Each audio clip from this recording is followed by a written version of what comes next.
I think he'll do something today. Yeah, but he's probably progressing better than we thought he would last week. Based on kind of the health of your offense, is this the first week maybe you've gone in being able to do all the things you want to do on offense? It's we always just start our game planning for that week and for the defense and who we've got available. Haven't really thought of it that way. We're just trying to find the best plan to have success against San Fran. But I think we're in a pretty good spot right now from a health standpoint, particularly on offense. Why has Hendrickson seemed to get better every year since he's been here? I thought he played really well last year. Okay, and so maybe he didn't have an extremely high number of sacks, but he impacted the quarterback a lot. And so some years I think you're going to have that sack production, and some years you won't. And sometimes it's just a fine line of a millisecond of a guy getting the ball out of his hands. And so he's having a great year. That's not to say he didn't have a great year last year. Same type of production, same type of action. But I will say this: he works his tail off. He's here all the time, taking care of his body. Making sure he can get through the week healthy and get to Sunday and be as effective as he could possibly be. And that's a big reason for his production. He's a very intelligent player, knows how to attack guys, can understand what's coming at him, and that leads to really good production that helps our team. Obviously, you have the starters in the defensive line room, but how big would it be if Cam Sample continued to emerge on the interior like he did against? Yeah, again, kind of another guy who's always been emerging for us. He's always maybe not gotten the headlines that the other guys get, but he's been an important piece to the puzzle in that D-line room because he's so versatile, really smart player, and really just you can utilize him a lot of different ways, and he can help you give you some good reps to spell some of those guys, and he's a big part of our defense. And so again, doesn't get all the hoopla that maybe some of the other guys get, but extremely valuable to our team. On the Monday Night Football Peyton and Eli broadcast, they were talking to Aaron Rodgers, and they were talking about a play that Kirk Cousins apparently had called out a play when Nick Bosa was on the sideline, and Aaron Rodgers said that in teams he's been with in the past, they've had a list of plays that they'll run when an edge rusher of Bosa's caliber is off the field. Do you guys have something similar? No comment. Like Yep. No comment. No. We threw a touchdown pass to T. Higgins against the Texans a couple years ago in Houston. J.J. Watt was out for one play. But specific to Nick Bosa, how is he different than T.J. Watt and Miles Garrett? Oh, I mean,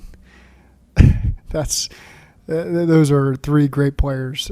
Differences, they're all game wreckers. They all play hard every single snap.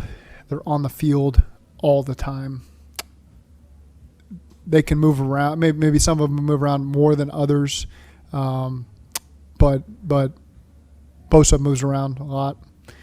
And so again, it's what are the differences? They're all great players, and so it's hard to talk about the differences because they all impact the game. You got to be aware of where they are in every single snap. You see many players like Fred Warner all over the field in the NFL. He's a great player. Again, don't want to compare him to other guys, but he's outstanding in their defense. He makes an impact on every single play he's in there, and plays really hard, plays really smart, and again, one of the top backers in the game. There's no doubt about it. When guys like that are always around the ball, is that just kind of an indication that their instincts are spot on usually? Instincts, confidence in the scheme, confidence in what he's been asked to do. That's experience in the scheme. They've made tweaks over the years, but really for his career, he's really been in the scheme. He's seen it evolve. He's playing at a very high level. Just having watched him really over the entirety of my time with the Rams and here, he's always been a great player, and he continues to improve every single year. You like linebacker play, your tandem, their tandem. Yeah. Pretty good groups going down. Yeah. Yeah, we're proud of our guys. It's you can compliment these other teams and they're great players they have, and at the same time be very thankful that we have the guys that we have as well. And I feel that about a lot of positions, Jermaine and Logan, and even the depth behind them. With all the guys that we have, we're very fortunate that we've got the group that we've got. Jack, a question on T. Have you noticed any frustration from T. Higgins and just how much more dynamic can this offense be with him just being more involved? T's had a great attitude every single day he's been in the building, and that's remained unchanged for the years that he's been here. That's what you appreciate about him and our whole receiving core, because there's a lot of talented guys in there. There's one football that you get to pass around. We've obviously had our struggles, at times as an offense this year, and so with that, some statistics will be down overall for everybody. But his attention to detail, his passion every single day he walks in the door has remained unchanged. Do you expect him to really start to take off? Well, I know he's been dealing with the rib injury, but do you expect him to take off a little more? Yeah, I think it's unfair to look at his body work the last couple of weeks, especially. He's been way less than full speed, and appreciate him, going out there and still, even when he's not full speed, it still takes attention from the defense away and allows other guys to be productive as well. And so just having him out there these last couple of weeks has been, the last game in particular was very helpful. And he looks better. He looks like he's feeling better. He'd have to answer on exactly how he feels, but it seems like things are really in a good place there.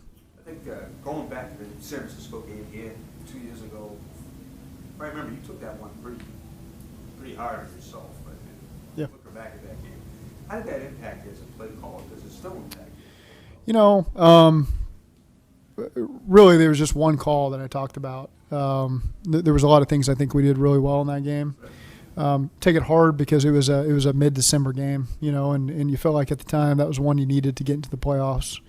And so dropping a game like that, I can remember how it felt. You weren't sure. You kind of lost maybe control of your own destiny at that point, losing a game at that point in the season. So they're a great team. They've got a lot of the same players that they had back then. Coaching staff, a lot of similar coaches. I know their coordinators have changed a little bit on both sides of the ball, but still a great team that they were back then. And they went to the NFC Championship game that year, played the Rams, went to the NFC Championship game the next year. So they've had a good run. But it had to be a good measurement for you because your first year, I think it was the first game here. Yeah. You guys have made such an elite. Sure. Was that also kind of? Well, it kind of brings up an interesting point. I was in LA in 2017 when Shanahan got to the 49ers. And so you got a chance to see their evolution of their systems. And the first year, I know they had quarterback injuries and stuff the first 2 years. And then the third year, they went to the Super Bowl. And so I remember showing our guys in 2020 kind of the evolution of San Francisco. The first year, they were learning the system. And you could tell at times guys were learning, and some of the Christmas maybe wasn't there. The second year, it really ramped up. And then I showed clips of their Super Bowl game against Kansas City of just why they were in the Super Bowl. Just the attention to detail, everything was so good. And just, hey, this is part of our process. Our first year, we weren't very good. Our attention to detail wasn't great. Our level of coaching at a lot of times wasn't great. 2020, we made some progress. And then here's the step we got to make in 2021. And there's a path here. There's a pathway that San Francisco's kind of shown people how it can occur. And sure enough, maybe somebody out there was showing clips of our Super Bowl game in year 3. But so I've always looked at San Francisco as a good template of how you can build and you can continue to evolve and get to where you want to be and then maintain that level of consistency. And they've really been the standard of that. They've maintained that level of consistency now since 2019 all the way through. They've played in Super Bowls and championship games and, really done a really good job there with John Lynch and Kyle Shanahan. Is that kind of piggybacking off that 21 game? Where does that rank for you in Burrow's performances? I mean, that was maybe one of his most impressive games, individual, high-level play. Did it change your view of what he can be? You knew he was really good, but did that day change your view of what he could be as a quarterback a little bit? I don't know. I thought the chemistry was outstanding in that game with him and the other skill guys and really the guys up front too. I mean, Riley went down in that game, and Isaiah went in there at right tackle, and so we had some moving pieces up front. They did a good job, and just thought that the chemistry was really on point. The timing, the execution, the understanding of the intent of why we were doing some things was really well executed by Joe and a lot of those other guys. Did you study Brock Purdy at all before the draft last year? Just enough to be familiar with him. I can't say that I went in depth. Sometimes when I let pitch handle that and the scouts handle that and get their feedback, and so was aware of him at Iowa State. What do you think of him now? He's done a great job. Really has done a really good job. Again, you talk about intent. He understands the intent. He does a great job throwing with anticipation. He's got a high level of toughness. You can see that as well. And so again, just understanding what they're trying to get out of certain plays that they got, keeping them on schedule. I think that he does a really good job. Made some plays with his feet the other day against Minnesota. That was critical. But have just seen him throw the ball down the field with anticipation, trusting his guys to be in the windows. Seen him get through the progression. I thought against Arizona he had a great progression where he got back to McCaffrey, kind of on like a seam route out of the backfield, which showed that he's willing to get all the way through the progression. And so again, he's done a really good job executing that system and proving that he's a really good player in this league. Do they use Kittle in the run game? Yeah. A lot. I mean, a lot. That's a big time blocker. Oh yeah. He's a two-way tight end. He's a three-way tight end. He is tremendous in the pass game. He's tremendous in the run game, and he's tremendous in protection. And so with him and Juszczyk, they just do a great job of using them in the pass game and building off of the run game. So it starts in the run game really for them is the physicality and the violence and the motions and all the things that they can put you in a bind with, and then they play off of that with all the play actions and nakeds and screens, and they do a good job of that. But a big part of that is because of what Kittle can bring to the table and his willingness in the run game to be dominant. On the flip side, Because he went to Norman High probably. on the flip side of that, your tight ends, they're going to have to play a big key in this game too. Yeah, they are. Yeah, absolutely. And those guys have really embraced their role. And again, they've all got their things that they really have done a really good job in for us, and so we mix them up and use them a lot of different ways. And this week will be no different. Who Dey coming back from the knee back, like how much can just some time to get healthy help him have a better second half of the year? Well, not even get healthy from the back. He's coming off the ACL last Halloween, and so I just think that every week that passes is helpful to Cheeto, and again, he can comment better on that. But just knowing, he returned quickly. If you would have said for a DB to return when he did, you see a lot of guys around the league that aren't quite ready to do that from injuries from last season.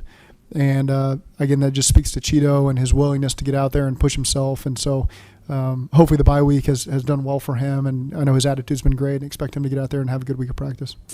A number of guys that you've talked about, Orlando, Cheeto, there's a few guys, bye week might have come a little early, but it was timely in terms of what you needed. Yeah, the bye week comes when the bye week comes. You got no control over it, and so we'll take it when we got it. And I think our guys come out of that thing refreshed and rejuvenated. And we talked about this is November football. I don't care what the date says. This is that type of game on the road where we got to be at our best going forward, and it's a great opportunity to start it off with. Dave Lapham here, and every day I am grateful for my experience to have played professional football.